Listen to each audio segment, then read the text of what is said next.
वंदे मातरम, बहुत स्वागत है आप सभी का। मैं हूं आपके साथ दीपिका सिंघल। आज से लखनऊ में शुरू होगा आम महोत्सव। बड़ी जानकारी आपको दे दें कि आम महोत्सव का शुभारंभ सीएम योगी आदित्यनाथ करेंगे। अवध शिल्प ग्राम में आयोजित होगा ये कार्यक्रम।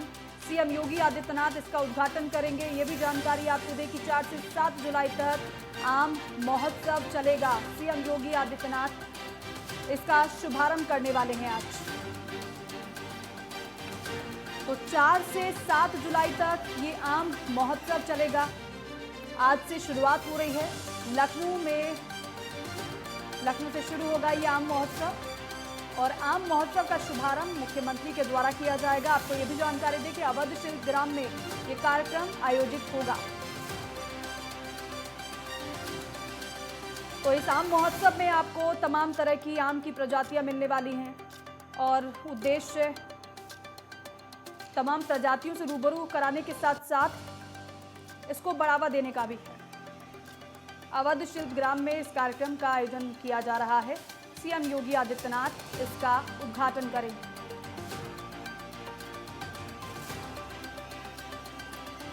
और अब एक बड़ी खबर आपको बता दें कि विदेशों में निर्यात बढ़ाने की तैयारी में उत्तर प्रदेश सरकार है। कहां-कहां निर्यात बढ़ाने की तैयारी है बताएं आपको। यूरोप, अफ्रीका और खाड़ी देशों में निर्यात बढ़ाएगा यूपी।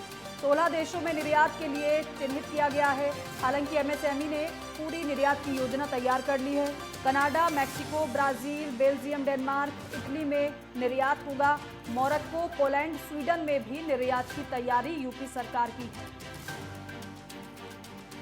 तो अब निर्यात को बढ़ावा देने की कोशिश की जा रही है और तमाम देशों को चिन्हित किया गया है जहां पर निर्यात को बढ़ावा दिया जा सके। और इसके लिए एमएसएमई ने पूरी तैयारी भी कर ली है। यूरोप, अफ्रीका और खाड़ी देशों में निर्यात बढ़ाने की तैयारी है। यूपी सरकार की 16 देशों को निर्यात के लिए चिन्हित किया गया है। एमएसएमई ने बाकायदा इसकी योजना तैयार की है। कनाडा, मैक्सिको, ब्राजील और साथ ही साथ बेल्जियम, डेनमार्क, इटली में निर्यात होगा। मोरक्को, पोलैंड, स्वीडन भी इसमें शामिल है।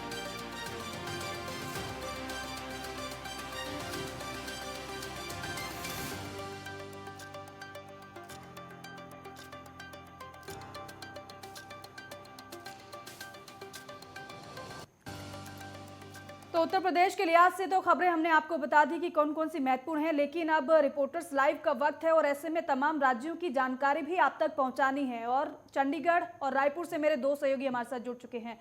आज चंडीगढ़ में क्या कुछ खास रहेगा, कौन कौन सी मुख्य खबरें रहेंगी, ईशा ठाकुर मेरे सहयोगी आप तक पहुँचाएंगी। ईशा हमारे साथ जुड़ चुकी हैं। ईशा, क्या रहेगी बड़ी बड़ी खबरें, जल्दी से बताइएगा। जी बिल्कुल दीपिका, देखिए आज भगवंत मान कैबिनेट का विस्तार होने जा रहा है और जिस तरीके से 100 दिन का कार्यकाल यहाँ पर पूरा हो चुका है आम आदमी पार्टी का, ऐसे में क्योंकि 18 मंत्री यहाँ पर बन सकते हैं मुख्यमंत्री समेत, तो जब यहाँ पर आम आदमी पार्टी की सरकार बनी थी सबसे पहले मुख्यमंत्री की तरफ से खटखट कला में, जो कि भगत सिंह का पैतृक गाँव है, वहाँ पर शपथ लिया गया था और उसके बाद 10 मंत्रियों की तरफ से पंजाब राजभवन में शपथ लिया गया था। लेकिन एक मंत्री की बात करें, स्वास्थ्य मंत्री विजय सिंगला, जो कि इस वक्त भ्रष्टाचार के आरोपों में जेल में बंद हैं, उन्हें छोड़कर जिस तरीके से इस वक्त कैबिनेट बनी हुई है और 9 मंत्री इस वक्त मौजूद हैं और अब आज 5 नए मंत्री यहां पर शपथ लेंगे और जिसमें महिला का नाम भी यहां पर शामिल किया गया है। अनमोल गगन मान, जो कि पंजाबी कलाकार हैं, पहली बार चुनाव मैदान में उतरी खरड़ से और चुनाव भी जीती और ऐसे में उन्हें यहां पर मंत्री पद की शपथ आज दिलाई जाएगी। इसके अलावा अमन अरोड़ा, जो कि अमन अरोड़ा की अगर बात करें, सुनाम से विधायक हैं और दूसरी बार जीतकर यहां पर विधायक बने हैं और 70,000 से अधिक वोटों से उन्होंने चुनाव जीता था। ऐसे में पहले माना जा रहा था कि जब पहली कैबिनेट यहां पर बनाई गई थी उस दौरान उन्हें शामिल किया जा सकता है, लेकिन उन्हें नहीं किया गया और ऐसे में अब उनके नाम पर भी मुहर लग चुकी है। सुनाम से दूसरी बार विधायक बने हैं अमन अरोड़ा, उन्हें भी मंत्री पद की शपथ दिलाई जाएगी। इसके बाद फौजा सिंह, जो कि गुरुहरसराय से पहली बार विधायक चुनकर आए हैं, उन्हें भी मंत्री पद की आज शपथ दिलाई जाएगी। डॉक्टर इंदरबीर, जो कि अमृतसर दक्षिण से चुनाव जीते हैं, पहली बार विधायक बने हैं, उन्हें यहां पर मंत्री पद की शपथ दिलाई जाएगी। इसके अलावा चेतन सिंह जोड़ू माजरा, जो कि पटियाला के समाना से पहली बार विधायक बने हैं, उन्हें यहाँ पर मंत्री पद की शपथ दिलाई जाएगी। कुल मिलाकर 5 मंत्रियों को आज मंत्रिमंडल में शामिल किया जा रहा है, जिन्हें पद और गोपनीयता की शपथ शाम 5 बजे पंजाब के राज्यपाल पंजाब राजभवन में दिलाएंगे। लेकिन यहाँ पर दीपिका देखिए, और भी कई ऐसे विधायक हैं जो दूसरी बार चुनकर आए हैं और जो काफी तेज तरार भी हैं। और चाहे आप और विधायकों की भी बात कर लीजिए, क्योंकि 117 में से 92 सीटें जीती थी, कई ऐसे नाम हैं जिन पे लग रहा था कि उन्हें मंत्री पद मिल सकता है, लेकिन उन सभी नामों को दरकिनार कर इन नामों को यहाँ पर तवज्जो दी गई है। बिल्कुल बिल्कुल ईशा, इसी पर मैं आना चाह रही थी। जी ईशा, मैं इसी पर आना चाह रही थी दरअसल, क्योंकि देखिए लिस्ट में तो, दौड़ में तो तमाम नाम होते हैं, लेकिन 5 नाम जो नए शामिल होने वाले हैं, अब कुछ समीकरण क्या इसमें बिठाए गए हैं? इन नामों को तय करने के पीछे की क्या रणनीति आपको समझ आ रही है?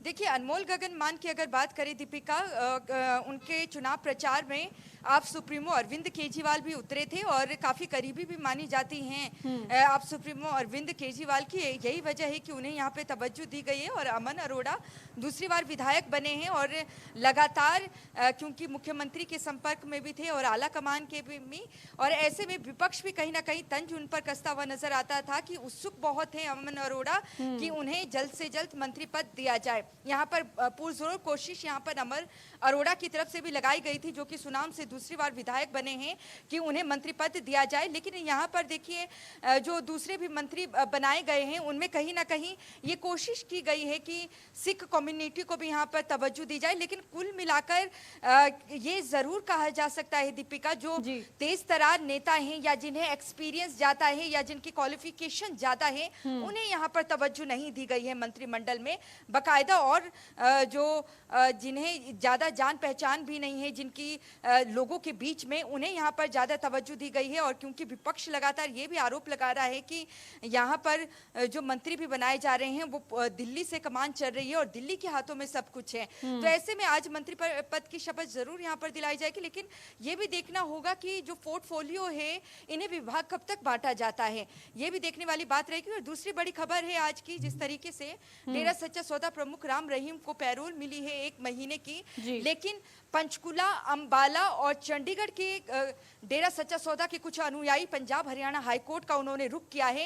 याचिका यहां पर दायर करके ये गंभीर आरोप लगाए हैं कि जो डेरा सच्चा सौदा हैं, जो प्रमुख हैं गुरमीत राम रहीम, जो इस वक्त पैरोल में उत्तर प्रदेश के बागपत आश्रम में मौजूद हैं, वो नकली राम रहीम हैं, जबकि असली राम रहीम को उदयपुर में ही मार दिया गया है। इस तरीके के गंभीर आरोप लगाए गए हैं, क्योंकि एक तरीके से अगर बात करें, रोहतक की सुनारिया जेल में राम रहीम बंद था और अभी उसे कुछ समय पहले ही 1 महीने की पैरोल मिली है। लेकिन कहीं ना कहीं जेल प्रशासन पर भी इस याचिका के जरिए सवालिया निशान खड़े किए गए हैं। अनुयायियों की तरफ से ये दावा किया गया है कि जो इस वक्त राम रहीम प्रवचन भी दे रहे हैं या कि जिनसे मुलाकात भी की गई है, वो नकली हैं। उनके हाव भाव से पता चलता है कि वो नकली हैं। ऐसे में पंजाब हरियाणा हाईकोर्ट में 11 या 11:15 बजे के करीब इस याचिका पर सुनवाई शुरू हो जाएगी और सिंगल बेंच पे इसकी सुनवाई होगी। उस दौरान देखना ये होगा कि सुनवाई में क्या कुछ निकलकर सामने आता है, क्योंकि अगर हम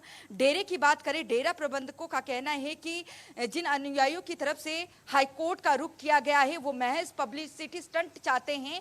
यही वजह है कि वो हाईलाइट होने के लिए उन्होंने हाईकोर्ट का रुख किया है। लेकिन क्योंकि अब न्यायालय में ये मामला पहुंच चुका है, हाईकोर्ट किस तरीके से सुनवाई करता है, क्या कुछ इसमें रहता है, ये देखने वाली बात रहेगी। ये 2 प्रमुख खबरें हैं जिस पर आज नजर रहेगी। और इसके साथ ही देखिए दीपिका, जिस तरीके से कुमार विश्वास की अगर हम बात करें, कवि हैं और कभी आम आदमी पार्टी के कदावर नेता के रूप में भी जाने जाते थे, लेकिन पंजाब विधानसभा चुनाव से ठीक पहले उनकी तरफ से ये आरोप लगाया गया था कि खालिस्तानियों के साथ संपर्क आप सुप्रीमो अरविंद केजरीवाल का है। ऐसे में उनके खिलाफ FIR भी पंजाब के रोपड़ में दर्ज की गई थी, लेकिन पंजाब हरियाणा हाईकोर्ट का उन्होंने रुख किया, जहां से उन्हें काफी रियायत भी मिली। और ऐसे में आज उनकी याचिका पे दोबारा से सुनवाई होनी है। उनकी गिरफ्तारी पर हाईकोर्ट ने रोक लगा दी थी और आज ये देखना होगा कि ये स्टे आगे भी कंटिन्यू रहती है या नहीं रहती है, और उनकी याचिका पर सुनवाई करते हुए हाईकोर्ट क्या कहता है। और दूसरी तरफ कांग्रेस।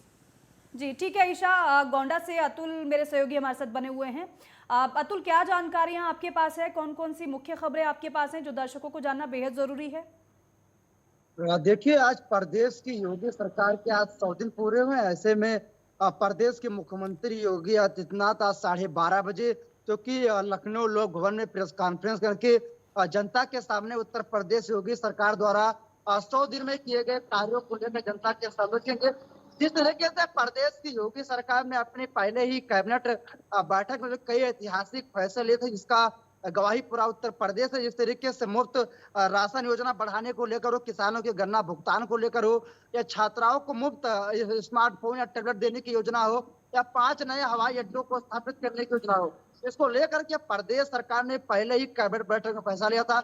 इस तरीके से प्रदेश सरकार ने कार्रवाई करते हुए करीब 74,000 से अधिक लाउड स्पीकर मंदिरों और मस्जिदों से हटाए थे। उसके बाद ही 10,000 जो कि नई पुलिस भर्ती को लेकर के प्रदेश सरकार ने जो कि आदेश दिया था, उसके बाद जो कि भर्ती प्रक्रिया शुरू ही होने वाली है। इस तरीके से प्रदेश योगी 12:30 बजे प्रेस कॉन्फ्रेंस, उसके बाद जो कि 10 दिन का समय दिया गया है 32 मंत्रियों को, क्योंकि प्रदेश सरकार के जो 32 मंत्री हैं वो रोजाना दोपहर 1 बजे 10 दिनों के अंदर अपने विभागों का 100 दिन में किए गए कार्यों को लेकर के रिपोर्ट कार्ड प्रस्तुत करेंगे, जनता के सामने आएंगे। और उसके 10 दिन के बाद जो मंत्री हैं सांसद हैं वो जनता के बीच आकर के चौपाल करेंगे, जनता को जो कि योगी सरकार द्वारा किए गए 100 दिन कार्यों को लेकर कुछ जानकारी देंगे। वहीं अगर हम बात करें तो आज मुख्यमंत्री योगी आदित्यनाथ जो कि आम महोत्सव का शुभारंभ करने जो कि लखनऊ का मलिहाबाद आम महोत्सव को लेकर के पूरे विश्व में प्रसिद्ध माना जाता है। ऐसे में मलिहाबाद जो कि आम महोत्सव का शुभारंभ आज आवास ग्राम लखनऊ में सीएम योगी आदित्यनाथ 4 बजे करेंगे।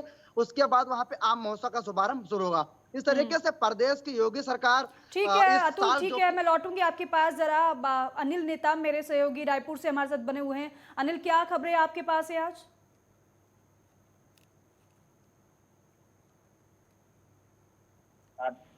जारी है, उससे कहीं न कहीं लोगों में आम जनता, लोग जो आम जनता है उनसे भेंट मुलाकात कर मुख्यमंत्री भूपेश बघेल 90 विधानसभा क्षेत्र होंगे, प्रत्येक विधानसभाओं में जाकर लोगों से भेंट मुलाकात करते हैं, लोगों से मिल रहे हैं और साधन की जन कल्याणकारी योजनाओं को किस तरह से क्रियान्वयन हो इस पर जो है लोगों से फीडबैक भी ले रहे हैं। इसी साथ में इसी कड़ी आज जो है मुख्यमंत्री भूपेश बघेल मारवाही विधानसभा पे रहेंगे, जहाँ पर वो 3 ग्राम जो है वहाँ पर लोगों से भेंट मुलाकात कर सरकार की जो जन कल्याणकारी योजनाएं हैं किस तरह से क्रियान्वयन हो रहा है और लोगों की क्या कुछ समस्याएं हैं, किस तरह से दिक्कतें आ रही हैं, उनका भी लोग जानेंगे, मुख्यमंत्री से लेंगे। और जो देर शाम जो है दौरेला में जो है मुख्यमंत्री भूपेश बघेल विभिन्न जनप्रतिनिधियों से मुलाकात करेंगे, विभिन्न सामाजिक संगठन से भी यहाँ पर मुलाकात करेंगे।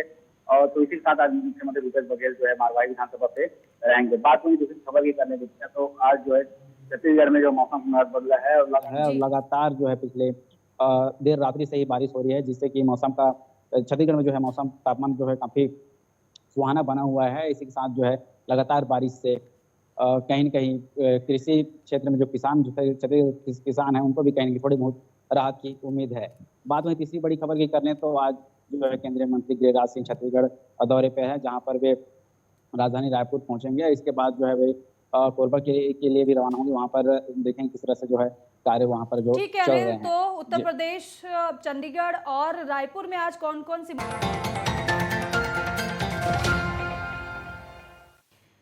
ब्रेक के बाद स्वागत है आप सभी का। अब और कुछ सहयोगी हमारे साथ जुड़ गए हैं। दिल्ली से गजेंद्र हमारे साथ जुड़ गए हैं, साथ ही साथ देहरादून से उपेंद्र सिंह राणा मेरे सहयोगी हमारे साथ जुड़ चुके हैं और रांची से सूरज मेरे सहयोगी हमारे साथ जुड़े हुए हैं। सबसे पहले राष्ट्रीय राजधानी का रुख कर लेते हैं। आप गजेंद्र, आज कौन कौन सी मुख्य खबरें आपके पास है? जी बिल्कुल, अगर दिल्ली की से बात कर ले तो प्रधानमंत्री नरेंद्र जी मोदी आज आंध्र प्रदेश के दौरे पे रहेंगे। वहां पे प्रधानमंत्री हवाई अड्डे से हेलीकॉप्टर के लिए पहुंचेंगे, जहां पर लगभग 11 बजे स्वतंत्रता सेनानी अल्लूरी सीतारमन राजू की प्रतिमा का वो उद्घाटन करेंगे। जी आवाज जी गजेंद्र जी बोलिए। गजेंद्र जी वहीं अगर दूसरी खबर की बात कर ले तो दिल्ली विधानसभा का आज 2 दिवसीय विशेष सत्र जो है वो सोमवार से शुरू होगा। अगर हम बात करें तो मंगलवार तक चलने वाले इस सत्र में विधायकों के वेतन बढ़ोतरी को लेके उपराज्यपाल के कामकाज और निगम चुनाव की चर्चा हो सकती है। वहीं अगर बात करें तो विपक्ष भी सरकार को घेरने की पूरी कोशिश करेगी। इससे पहले अगर विधानसभा में आपको प्रवेश करना है तो उससे पहले सभी को यहाँ पे कोविड के दोनों खुराक लगे होने का प्रमाण पत्र दिखाना होगा, साथ में नेगेटिव जांच की या तो आपको रिपोर्ट दिखानी होगी जो कि 48 घंटे के लगभग पुरानी होनी चाहिए। उसके अलावा इसके अंदर अग्निपथ योजना के विरोध का प्रस्ताव भी लेके आ सकते हैं। वहीं अगर बात कर ले तो दिल्ली के दिल्ली की अगर हम बात करें तो आप पीछे मेरे तस्वीरें देख सकते हैं। यहाँ पे गुडविल अपार्टमेंट के पास रोड के तकरीबन 2 से 3 फीट गहरे गड्ढे होने की यहाँ पे आपको तस्वीरें दिखाई दे जाएगी। हालांकि हम ज्यादा नजदीक अभी इसलिए नहीं जा पा रहे क्योंकि जमीन और धंसने की आशंका यहाँ पे बताई जा रही है। हालांकि कोई क्षतिग्रस्त नहीं हुआ है या कोई ऐसा मामला सामने फिलहाल नहीं आया है किसी गाड़ी को या किसी को नुकसान हुआ हो, लेकिन अब यहाँ पे जो बताया जा रहा है कि जल भराव के कारण ये हुआ है क्योंकि यहाँ पे काम चल रहा था और अब यहाँ पे जो है पुलिस भी तैनात है और यहाँ पे जो है दोनों तरफ से यातायात को बंद कर दिया। आपके पास जो बताना चाहें आप? चलिए ठीक है गजेंद्र, मैं लौटूंगी आपके पास। जरा देहरादून का रुख कर लेते हैं। उपेंद्र सिंह राणा वहां से जुड़े हुए हैं। उपेंद्र, बताइए जरा कौन कौन सी खबरें आज? देखिए, जिस प्रकार से सबसे पहले मानसून की अगर बात की जाए उत्तराखंड में, तो मानसून ने जिस प्रकार से उत्तराखंड में दस्तक दे दिया है और लगातार जिस प्रकार से उत्तराखंड के तमाम जिलों में जो है बारिश का सिलसिला जो है वो लगातार जारी है। कल देर शाम से भी कई जिलों में जो जिस प्रकार से बारिश हो रही थी, ऐसे में कई जगहों पर जिस प्रकार से मैदानी क्षेत्रों की बात की जाए तो जल भराव की स्थिति देखने को मिली। कई जगहों पर भूस्खलन की स्थिति जो है वो लगातार बनी हुई है। तो ऐसे में जिस प्रकार से मौसम विभाग ने अभी 7 जुलाई तक टिहरी, देहरादून, रुद्रप्रयाग, बागेश्वर, चमोली इन जगहों पर येलो अलर्ट जो है वो 7 जुलाई तक जारी किया है और माना जा रहा है कि 7 जुलाई तक जो है भारी से भारी बारिश जो है इन 5-6 जिलों में जो है वो देखने को मिल सकती है। और जिस प्रकार से उत्तराखंड की अगर बात की जाए तो मानसून के दस्तक देने के बाद से ही लगातार भूस्खलन का जो सिलसिला है प्रदेश के जो पहाड़ी जिले हैं वहाँ पर शुरू हो चुका है। 30 से 40 सड़कें जो हैं वो अभी बाधित चल रही है, जिसको खोलने के लिए BRO और PWD की टीम जो है वो लगातार JCB के द्वारा लगी हुई है, जिसका प्रयास वो लगातार किया जा रहा है। और साथ ही जिस प्रकार से भूस्खलन की स्थिति बन रही है तो ऐसे में 4 धाम यात्रा भी बाधित हो रही है। जिस प्रकार से केदारनाथ बद्रीनाथ हाईवे पर जिस प्रकार से भूस्खलन की स्थिति बनी हुई है, ऐसे में उन 2 धामों में भी जो यात्रा है वो बाधित चल रही है, जिससे यात्रियों को काफी परेशानियों का सामना करना पड़ रहा है। और साथ ही जिस प्रकार से देखा जा रहा है यात्रियों से ये जरूर गुजारिश की जा रही है कि जिस प्रकार से पहाड़ों में बारिश हो रही है तो ऐसे में वह सुरक्षित तरीके से जो है अपनी यात्रा को करें। जिस प्रकार से जो एडवाइजरी मौसम विभाग की ओर से जो जारी किया गया है उस एडवाइजरी के तहत ही 4 धामों में जो है वो अपनी यात्रा करें, क्योंकि जिस प्रकार से देखा जा रहा है कि लगातार बारिश के चलते जो है भूदसाव, भूस्खलन और पहाड़ियों से जो है पत्थर गिर रहे हैं, जिससे जो है कई की मौत भी हो चुकी है और कई घायल भी हुए हैं। तो ऐसे में ऐसी जगहों पर जो है सुरक्षित स्थानों पर रहने के जो है दिशा निर्देश जो है यात्रियों को दिए जा रहे हैं। दूसरी बड़ी खबर की अगर बात की जाए तो केंद्र सरकार ने उत्तराखंड में 230 आयुर्वेदिक वेलनेस सेंटरों को जो है वेलनेस सेंटर खोलने के जो है वो जांच दे दी है। उसको लेकर ये कहा जा रहा है कि जिस प्रकार से जो वेलनेस सेंटर हैं वो यहाँ पर खोले जाएंगे, उसके लिए राज्य सरकार ने जिस प्रकार से पहले जो है कई बार जो इसके लिए केंद्र सरकार के इसमें संज्ञान लिया था कि उसको जो है वेलनेस सेंटर जो है यहाँ पर खोले जाएं, तो इसके तहत जो है अब जो 230 वेलनेस सेंटर हैं वो कहीं ना कहीं जो यहाँ पर जिस प्रकार से पर्यटक यहाँ पर घूमने के लिए आते हैं, तो ऐसे में होम स्टे के साथ जो है इन वेलनेस सेंटरों को जो है वो खोला जाएगा, ताकि जहाँ एक और जो है आयुर्वेदिक के जो छात्र हैं उनको रोजगार मिलेगा, साथ ही जो पर्यटक यहाँ पर घूमने के लिए जो आते हैं उनको जो है स्वास्थ्य सुविधाएं जो है यहाँ पर मिलेगी। जिस प्रकार से फुट मसाज सहित कई सारी आयुर्वेदिक मसाजें जो है वो उनको यहाँ पर मिल सकती है। तो यानी कि ये देखा जा रहा है कि सरकार जो है इसको लेकर गंभीर दिख रही है और केंद्र सरकार की मंजूरी के मिलने के बाद यहाँ पर 230 वेलनेस सेंटर जो है वो खोल दिए जाएंगे। अभी फिलहाल जो है उत्तराखंड में 70 आयुर्वेदिक वेलनेस सेंटर हैं जो अभी चल रहे हैं। रांची का भी मुझे रुख करना है क्योंकि वहां से सूरज हमारे साथ बने हुए। सूरज, जल्दी से बता दीजिए जरा कौन कौन सी बड़ी खबरें आज रहने वाली हैं। दीपक, देखिए अगर महत्वपूर्ण खबर की बात करें तो झारखंड के पूर्व राज्यपाल द्रौपदी मुर्मू जो फिलहाल अभी एनडीए के राष्ट्रपति उम्मीदवार है वो कुछ ही देर में रांची पहुंचने वाले हैं। रांची के बीएनआर होटल में वो पक्ष और विपक्ष के नेताओं से मुलाकात करेंगे। जाहिर तौर पर उन्हें ये उम्मीद है कि सत्ता पक्ष के साथ साथ जो विपक्ष का साथ है वो भी उन्हें भरपूर मिलेगा। इसी दरमियान द्रौपदी मुर्मू कुछ ही देर में रांची के बीएनआर होटल पहुंचेगी और यहाँ पे वो लगातार 3 घंटे तक बैठकें करेगी। जाहिर तौर पर द्रौपदी मुर्मू का झारखंड से पुराना नाता है। द्रौपदी मुर्मू झारखंड में 6 साल तक चाहे वो बीजेपी के रघुवर दास की सरकार हो या फिर हेमंत सोरेन की सरकार हो, दोनों सरकारों के कार्यकाल में वो राज्यपाल की भूमिका यहाँ पे निभाई है। और सबसे बड़ी बात है कि झारखंड के जो बगल राज्य उड़ीसा का मयूरभंज के रहने वाली है और वो भी आदिवासी बहुल राज्य और झारखंड भी आदिवासी बहुल राज्य है। तो ऐसी स्थिति में उन्हें ये उम्मीद है कि झारखंड की जो सोरेन सरकार की जो तमाम जो विधायक और सांसद है उन्हें उनका साथ मिलेगा। हालांकि हेमंत सोरेन से उनकी टेलीफोनिक बात हुई थी, लेकिन फिलहाल हेमंत सोरेन की तरफ यानी जेएमएम की तरफ से फिलहाल कोई फैसला नहीं लिया गया है। मुख्यमंत्री हेमंत सोरेन का साफ कहना है कि ये फैसला जो दिशम गुरु है, जो उनके पिता है शिबू सोरेन, वो उनके ऊपर निर्भर है, वो किसको समर्थन देते हैं। लेकिन आज की जो महत्वपूर्ण बैठक है उसमें कई पार्टी के नेता जो चाहे वो भाजपा के हो या फिर अन्य विपक्ष के पार्टी हो, वो शामिल हो इस बैठक में शामिल होने की उम्मीद जताई जा रही है। और दूसरी महत्वपूर्ण खबर की बात करें तो आज मांडर विधानसभा से नवनिर्वाचित विधायक नेहा शिल्पी तिर्की आज विधानसभा में विधायक पद की शपथ ग्रहण लेगी।